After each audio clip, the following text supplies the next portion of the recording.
And welcome back. Arapahoe Basin gearing up for the ski season. Now they sent us some pictures of snowmaking this morning. If Mother Nature's not helping us out, they'll take care of the business there. It's kind of an interesting process how they do that, but couldn't pay me enough to get out there and do that at that hour of the morning. I've seen how it's done, and it is a chilling process, needless to say. Take you over to the HD Doppler right now and show you what kind of activity we've got going on. Tight over top of the Springs, notice we have a few mountain showers, but overall we're looking relatively clear as we fast forward over to the Pueblo region. Same story there again, just a few showers into the higher elevations. Notice right along the mountains there, but for the most part we're staying relatively dry. Cool and dry is how we're looking over the next few days or so. Take you out to a statewide view and show you there's not much to talk about on the Doppler at this hour. Very, very quiet out there. Not even really much cloud cover. So it's going to stay very nice for us. Chilly, but nice over the next few days for us. It will warm up for the weekend, though. Current temperatures, as you notice, struggling to keep into the 70s in eastern Colorado. Into the foothills, looking at the mid-60s, and the mountains already cooling off to 52 degrees into Gunnison, 41 into Leadville. So some really chilly temperatures out there.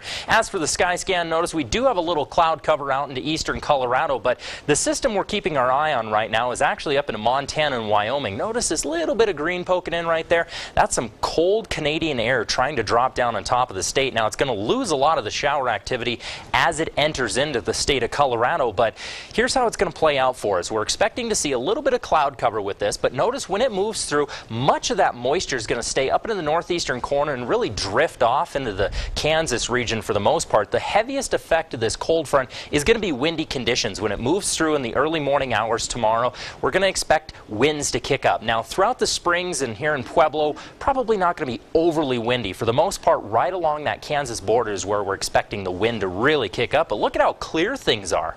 Absolutely gorgeous out there. Come Friday afternoon, we're looking at a very, very nice day tomorrow again. But with those clear skies, we don't really have anything to blanket in those temperatures overnight. So Friday evening is going to get a bit chilly on us. As we wind into Saturday, those temperatures will pick up a little bit of ground, though, with plenty of sunshine to go around. As for lows tonight, look at that, pushing freezing degree marks all across the board, especially into the mountains, and that's what's warranted all these freeze advisories and warnings. Notice we're looking at the mid-30s into eastern Colorado. Again, that's all due to that cold Canadian air sinking down. Looking at the low 30s into the foothills and into the mountains. Gunnison, 22 degrees. Oh, just chilly out there. Bundle up. And again, with all that cold air, we do have that frost advisory for the northeastern corner of Colorado. That again is up through Friday morning at 8 a.m. And then we do have the freeze warning for the areas here into Alamosa County. So do keep that in mind. Again, cover up the plants. Make sure you blow out the sprinklers if you can. Highs tomorrow, though, regaining a little bit of ground after that cold front into the 60s and a few 60s into the mountains. And the next 7 days, you'll like this a lot better than what we've been showing you here, I promise. Starting out again with that 58 degree mark, but then we have the 70s to follow with plenty of sunshine to go around. Overnight lows still a bit brisk, though, into the 40 degree mark there. Into Pueblo, looking at 83 degrees come Monday. Beautiful week to follow. We just got to get that cooler air out of the region. Again, 40s for your overnight low. Canyon City staying dry as well with plenty of sunshine, warming back up to the 70s, pushing 79 degrees come Tuesday there.